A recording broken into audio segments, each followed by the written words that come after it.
Hello students.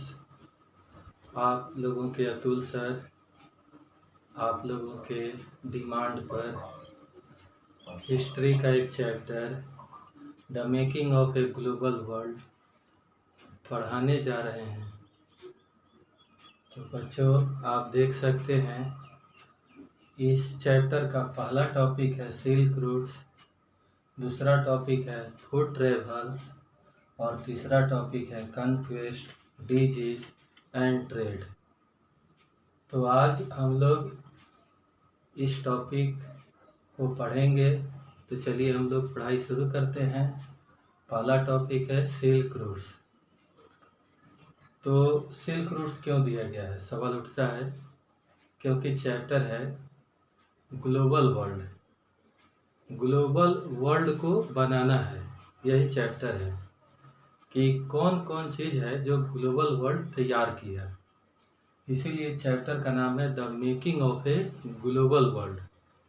इतिहास पढ़ना है ग्लोबल वर्ल्ड का, और विश्व को ग्लोबल कौन चीज़ बनाता है इसी का इतिहास पढ़ना है। तो सबसे पहले हम समझेंगे ग्लोबल क्या है और ग्लोबलाइजेशन क्या है। तो कहा गया है the process of interconnection between two countries is called globalisation. यानी जब दो देश आपस में जुड़ते हैं तो इसे ग्लोबलाइजेशन कहा गया है। यानी कोई ना कोई आधार से जब दो देश आपस में जुड़ जाते हैं तो उसे ग्लोबलाइजेशन कहते हैं। और विश्व में कई देश आपस में आज भी जुड़े हैं और इनका ग्लोबलाइजेशन बहुत समय पहले भी हुआ था। तो हमें इतिहास जानना है कि किन किन कारणों से दुनिया के कई देश आपस में कनेक्ट हुए थे। तो सबसे पहला जो कारण दिया है वह है सिल्क रूट्स। सिल्क रूट से कारण बना है। तो इसका कहानी शुरू होता है रेशम के व्यापार से। बच्चों, चीन वो पहला देश था जो रेशम के कीड़े से रेशम का धागा बनाने का तरीका निकाला, रेशम का कपड़ा बनाने का टेक्निक निकाला। यानी सबसे पहले सिल्क क्लॉथ बनाने का टेक्निक चीन में विकसित हुआ, चाइना में विकसित हुआ। और चाइना इस टेक्नोलॉजी को किसी अदर कंट्रीज को बताना नहीं चाहता था, क्योंकि चाइना इस व्यापार में ओनली वन ट्रेडिंग कंट्री के रूप में रहना चाहता था। तो वह यह टेक्नोलॉजी किसी अन्य देश को शेयर करना नहीं चाहता था, चाइना। और रेशम के कपड़े का बहुत ज़्यादा डिमांड था। रेशम के कपड़े का डिमांड सबसे ज़्यादा यूरोपियन कंट्रीज में था, क्योंकि वहाँ रॉयल फैमिलीज के लोग रहते थे। चूँकि रेशम का कपड़ा काफ़ी मुलायम और सुंदर होता था, इसलिए यूरोप के रॉयल फैमिलीज के लोग रेशम का कपड़ा पहनते थे, जिसके कारण रेशम का कपड़ा काफ़ी महंगा बिकता था, रिच लोगों का कपड़ा था। जिसके कारण चाइना से बहुत सारे रेशम यूरोप के कई देशों में जा रहे थे। तो यूरोपियन जो व्यापारी थे, जिस मार्ग से चाइना आते थे रेशम का कपड़ा खरीदने के लिए, तो उसको सी रूट्स कहेंगे। तो न केवल रेशम का कपड़ा यूरोप जाता था, बल्कि यह रेशम का कपड़ा लैंड रूट से भी एशिया के कई देशों में जा रहा था। आगे चलकर इसका व्यापार अफ्रीका तक हुआ। यानी सिल्क जो ट्रेड है, रेशम का जो व्यापार है, उसने न केवल यूरोप को जोड़ा, बल्कि एशिया के कई कंट्रीज को और अफ्रीका को भी जोड़ दिया, कनेक्ट कर दिया। अब आप समझ सकते हैं कि किस प्रकार से जो सिल्क ट्रेड है वह ग्लोबलाइजेशन को बना रहा है, ग्लोबल वर्ल्ड तैयार कर रहा था। तो यही हमें पढ़ाई करना है, the making of a global world. तो कौन मेकिंग कर रहा है? तो सिल्क ट्रेड। तो सिल्क रूट उसी से निकला है, यानी जिन रास्तों से, कौन रास्तों का इस्तेमाल हुआ बच्चों? तो लैंड रूट्स भी इस्तेमाल हुए और सी रूट्स भी इस्तेमाल हुए। सिल्क ट्रेड के लिए सी रूट्स भी इस्तेमाल किए गए और लैंड रूट्स भी इस्तेमाल किए गए, और इन रास्तों से एशिया, अफ्रीका, यूरोप के कई कंट्रीज को आपस में कनेक्ट कर दिया गया। इसी को सिल्क रूट कहा गया और इस व्यापार को सिल्क ट्रेड कहा गया। ये व्यापार काफ़ी फला फूला और ये रास्ते काफ़ी पॉपुलर हुए उस टाइम। इन रास्तों का जन्म क्रिश्चियन ईरा से भी पहले हुआ था। ये बहुत समय पहले इस रास्तों का खोज किया गया था। तो ये काफ़ी पुराने रास्ते आप कह सकते हैं। और इन रास्तों से चीन का जो पोट्री है वो भी ट्रेवल्ड किया, क्योंकि चाइना का पोट्री भी बच्चों काफ़ी फेमस था वर्ल्ड में। तो चाइना का पोट्री भी दुनिया के कई देशों में इन्हीं रास्तों से गया, चाइनीज पोट्री।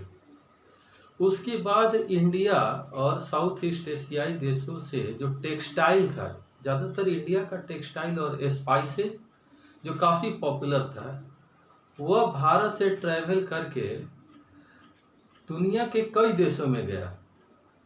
क्योंकि भारत का मसाला काफ़ी पॉपुलर था, काफ़ी फेमस था, लोग लाइक करते थे। तो भारत का मसाला, स्पाइसेज और टेक्सटाइल्स, जिसमें कॉटन टेक्सटाइल्स बहुत फेमस था उस समय, और ये भारत से बाहर जाता था और सिल्क रूट्स के माध्यम से ही जा रहा था। तो इन सभी व्यापार से क्या हुआ कि यूरोप का बहुत प्रीसियस मेटल्स, गोल्ड और सिल्वर जैसे प्रीसियस मेटल्स वहाँ से अब फ्लो कर रहे थे और इंडिया और चाइना जैसे एशियाई देशों में आ रहे थे, जिससे इंडिया और चाइना का वेल्थ बढ़ रहा था। और इंडिया और चाइना इस तरह से दुनिया के सबसे धनी देशों में गिने जाने लगे, रिचेस्ट कंट्री में। बच्चों, कभी भारत और चाइना रिचेस्ट कंट्रीज में गिना जाता था। ये वो दौर था जब सिल्क रूट्स इस्तेमाल होते थे, सिल्क ट्रेड होते थे। अब इन रास्तों का इस्तेमाल न केवल व्यापार के लिए किया गया, बल्कि इन रास्तों का इस्तेमाल, आपको बता दें, धर्म के प्रचार में भी हुआ। और सबसे पहले क्रिश्चियन मिशनरीज लोग, ईसाई लोग, इन्हीं रास्तों से एशिया के कई देशों में आए और ईसाई धर्म का प्रचार किया। उसके कई सालों के बाद मुस्लिम प्रीचर्स लोग, धर्म उपदेशक लोग, इन्हीं रास्तों का इस्तेमाल करके वो भी कई देशों में गए एशिया के और इस्लाम धर्म का प्रचार किया। उसके बाद एक और धर्म का प्रचार हुआ इन रास्तों से, वो था बौद्ध धर्म, जो भारत के ईस्टर्न साइड में जन्म लिया। बौद्ध धर्म गौतम बुद्ध का धर्म है बच्चों, बौद्ध धर्म, और वो भी इन्हीं रास्तों से दुनिया के कई देशों में गए। तो बौद्ध धर्म का भी इन्हीं रास्तों से प्रचार हुआ। तो आप समझ सकते हैं सिल्क रूट्स कितना पॉपुलर हुआ। एक देश का ट्रेडिशन दूसरे देश में गया, एक देश का कल्चर दूसरे देश में गया। तो ग्लोबल वर्ल्ड जब बनेगा तो यही होगा बच्चों। ट्रेड एक कंट्री से दूसरे कंट्री में जाएंगे, कल्चर एक कंट्री से दूसरे कंट्री में जाएंगे, एक कंट्री का कस्टम दूसरे कंट्री के लोग सीखेंगे। तो ये होता है, ग्लोबल वर्ल्ड जब होगा तो ये होता है। तो अब आपको सिल्क रूट्स और सिल्क ट्रेड समझ में आ गया होगा। अब हम लोग दूसरा टॉपिक समझेंगे, फूड ट्रेवल्स। भोजन भी यात्रा किया। जब विश्व के कई देश आपस में कनेक्ट हुए तो भोजन भी यात्रा किया, फूड भी ट्रैवल किया, जिसमें कुछ खास फूड आइटम का नाम हम लिखे हैं, स्पाघेटी, पास्ता और पोटैटो। ये काफ़ी फेमस रहे। स्पाघेटी नाम के फूड आइटम के बारे में कहा गया कि ऐसा लोग मानते हैं कि जब नूडल्स नाम का फूड आइटम जो चाइना से ट्रैवल किया और चाइना से ट्रैवल करने के बाद जब ये वेस्टर्न कंट्री में गया तो लोग इसे स्पाघेटी नाम से जाने, ऐसा कहा जाता है।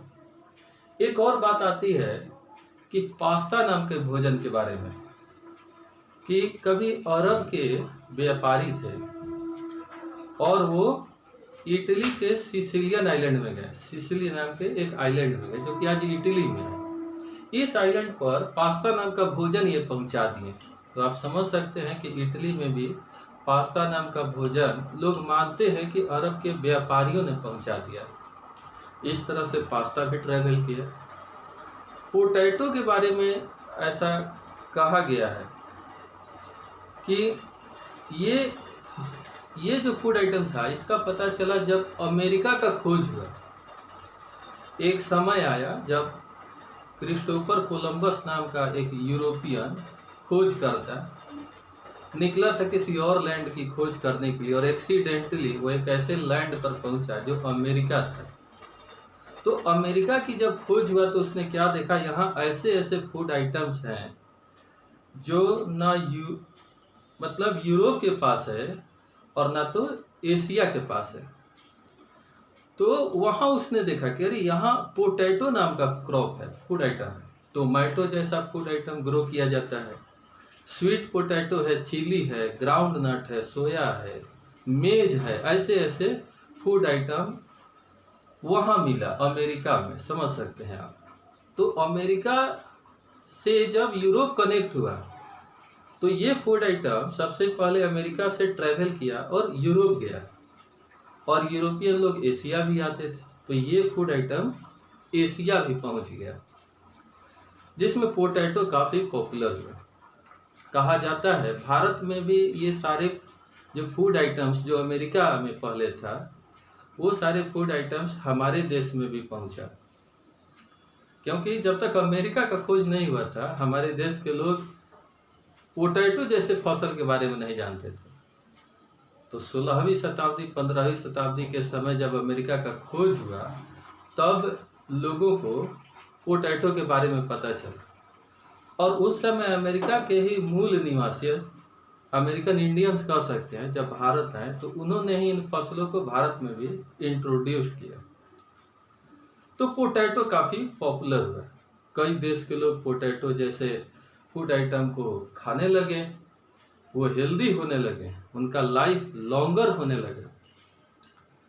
एक घटना इस पर घट गई आयरलैंड में। आयरलैंड जैसे देश में वहाँ के सबसे गरीब किसान पोटैटो जैसे फसल पर इतना ज़्यादा निर्भर हो गए कि 1840 के मध्य में एक बार इस फसल में बीमारी लग गई। नतीजा ये हुआ कि आयरलैंड के करीब हजारों किसान जो गरीब किसान थे उन्हें भूखे मरना पड़ गया। वो इतना ज़्यादा निर्भर हो गए थे पोटैटो जैसे क्रॉप पर कि पोटैटो जैसे क्रॉप में डिजीज होने के कारण, बर्बाद होने के कारण वहाँ के जो किसान थे वो भूखे मरने लगे। ये स्थिति आ गई। तो इस तरह से फूड जो था कहीं लोगों को लाइफ भी दिया, पोटैटो जो था वो कहीं लोगों को लाइफ भी दिया तो डेथ का कारण भी बना। न्यू फूड आइटम लाइफ भी दिया और ये न्यू फूड आइटम पर इतना ज़्यादा निर्भर हो गए कि ये मौत का भी कारण बना। अब अगला टॉपिक है कन्क्वेस्ट, डिजीज एंड ट्रेड। ये जानना है। कन्क्वेस्ट करना माने जीत हासिल करना, एक देश दूसरे देश पर जीत हासिल किया, ये कन्क्वेस्ट। तो कैसे किया? तो देखिए, मिलिट्री के बल पर नहीं किया, डिजीज लिखे हैं, डिजीज के बल पर, बीमारी के बल पर उसने दूसरे देश पर जीत हासिल की, बीमारी को हथियार बनाया। इसको समझना है। ये घटना घटी अमेरिका देश में। चूँकि अमेरिका कई सालों तक दुनिया के नक्शे से बाहर था, दुनिया के कॉन्टेक्ट से बाहर था। लोग अमेरिका बहुत सालों तक दुनिया के अन्य देशों से अलग रहा। और अमेरिका का जब खोज किया गया तो यूरोपियन लोगों को बहुत सारा चीज़ वहाँ दिखा। एक तो अमेरिका में वास्ट लैंड दिखे जहाँ यूरोपियन लोग एग्रीकल्चर का काम कर सकते थे, प्लांटेशन एग्रीकल्चर का काम कर सकते थे। और दूसरा मिनरल्स, खनिज। तो वास्ट एग्रीकल्चरल लैंड और मिनरल्स यूरोपियन लोगों को अट्रैक्ट किया अमेरिका की तरफ। और हम उस अमेरिका के बारे में पढ़ रहे हैं बच्चों जहां नॉर्थ अमेरिका, साउथ अमेरिका और सारे कैरेबियन आइलैंड एक में थे। उस अमेरिका की पढ़ाई हम लोग कर रहे हैं। समझिएगा बात को। आज वाला अमेरिका नहीं, यूएसए जिसको कहते हैं। उस समय नॉर्थ अमेरिका, साउथ अमेरिका, सारे कैरेबियन जो कंट्रीज थे, आइलैंड, ये सब उसमें थे। तो उस समय की पढ़ाई हम कर रहे हैं। तो जब अमेरिका जैसे कॉन्टिनेंट का खोज हुआ तो वहाँ पर वास्ट लैंड दिखे जो एग्रीकल्चर के लिए बहुत अच्छे थे, एग्रीकल्चरल लैंड कहेंगे। और मिनरल्स दिखे। पेरू और मेक्सिको जैसा एक ऐसा जगह दिखा अमेरिका में जहाँ बहुत सारे सिल्वर माइंस मिले, चांदी का खान मिल गया। यूरोपियन को बहुत अच्छा लगा। यूरोपियन लोगों के पास काफ़ी वेल्थ आया इस माइन से। उन्होंने इस धन का इस्तेमाल, इस वेल्थ का इस्तेमाल एशिया के साथ व्यापार करने के लिए किया, क्योंकि उस समय एशिया में व्यापार करने के लिए सोना चांदी का इस्तेमाल होता था। सोने और चांदी की ज़रूरत पड़ती थी। तो सोना चांदी के जगह पर चांदी मिला, चांदी का खान मिला। तो यूरोपियन लोगों को काफ़ी फायदा हुआ। एक और उन्होंने कहीं कथा सुन लिया। ऐसे हम लोग कैसे राम जी की कथा में सुनते हैं कि रावण का लंका सोने का था। अब आज हम जाएं श्रीलंका सोने की लंका खोजने, मिलेगा? नहीं मिलेगा। तो कथा में है। उसी प्रकार से यूरोपियन लोगों ने कहीं कथा में सुन लिया कि अमेरिका में कोई एल डोरेडो नाम का शहर है जो सोने का शहर, वहाँ बहुत सोना है। तो कई यूरोपियन लोग जो यात्री थे, समुद्र यात्री, वो यात्रा पर निकले एल डोरेडो नाम के शहर को खोजने के लिए, लेकिन ऐसा कुछ मिला नहीं। ये बस पौराणिक कथाओं में था। तो इस तरह से अमेरिका कहीं ना कहीं आकर्षण का केंद्र बना। यूरोपियन लोगों का लालच बढ़ा। अब यूरोपियन उस पर कन्क्वेस्ट करना चाहते थे, जीत हासिल करना चाहते थे, जिसमें दो देशों का नाम आता है। एक तो पुर्तगीज लोग और दूसरे स्पेनिश लोग। वे अमेरिका पर कॉलोनीज बनाना चाहते थे, उसको अपने कब्जे में करना चाहते थे। उन्होंने डीजीज को हथियार बनाया। ये मिलिट्री के बल पर या किसी वीपन्स के बल पर अमेरिका पर जीत हासिल नहीं किए। ये बीमारी को हथियार बनाया। बीमारी क्या था बच्चों? Small pox. यानी स्पेनिश लोगों ने क्या किया कि उस व्यक्ति को पकड़ा जिसको स्मॉल पॉक्स हुआ था, इन्फेक्टेड आदमी था, और उस इन्फेक्टेड आदमी को जिसको स्मॉल पॉक्स हुआ था उसको अमेरिका पहुंचा दिया। ये संक्रमित बीमारी था, संक्रमण से फैलता था, इन्फेक्शन से फैलता था। तो वो व्यक्ति जिसको स्मॉल पॉक्स था वो स्पेनिश व्यक्ति अमेरिका पहुंच गया और वहां जाकर अमेरिकन लोगों को इन्फेक्टेड करने लगा। और धीरे धीरे वहाँ के लोग बीमार पड़ने लगे, कमजोर होने लगे। यह जानलेवा बीमारी साबित हुआ। कई संख्या में लोग मारे गए अमेरिका में। अब स्पेनिश लोगों का रास्ता साफ था। वो आराम से अमेरिका पर कब्जा कर लिए, जीत हासिल कर लिए। अमेरिकन लोग चाह के भी स्पेनिश लोगों से लड़ नहीं सकते थे। कारण कि एक तो अमेरिकन लोगों के पास इस बीमारी से बचने का कोई उपाय नहीं था, क्योंकि वह इस बीमारी को कभी सुने नहीं थे। ये तो यूरोपियन देशों की एक डिजीज थी और यूरोपियन लोग इसका इलाज जानते थे। तो अब बताइए कि जो लोग इसका इलाज जानते हैं उन्हीं लोगों के खिलाफ कैसे बंदूक उठाया जाए, कैसे हथियार चलाया जाए, कैसे उनको गोली से मारिएगा। तो स्पेनिश लोगों का भी यही हाल था।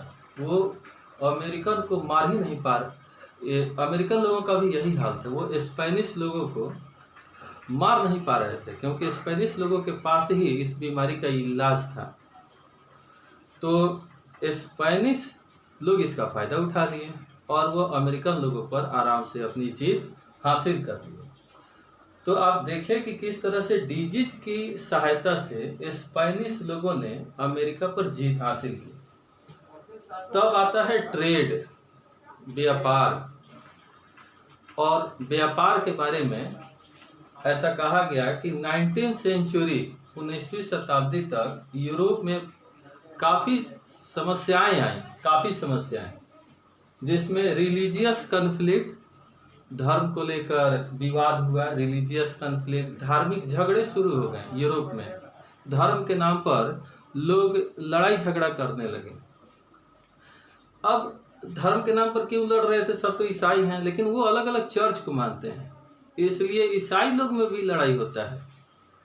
तो धार्मिक झगड़े जो कि यूरोप में स्टार्ट हो गया था, और जो धर्म को नहीं मानता था, स्वीकार नहीं करता था, उन लोगों की हत्या होने लगी, लोगों को प्रताड़ित किया गया, मारने पीटने वाला काम स्टार्ट हो चुका था। तो बहुत सारे यूरोपियन लोग इस समस्या को झेल रहे थे।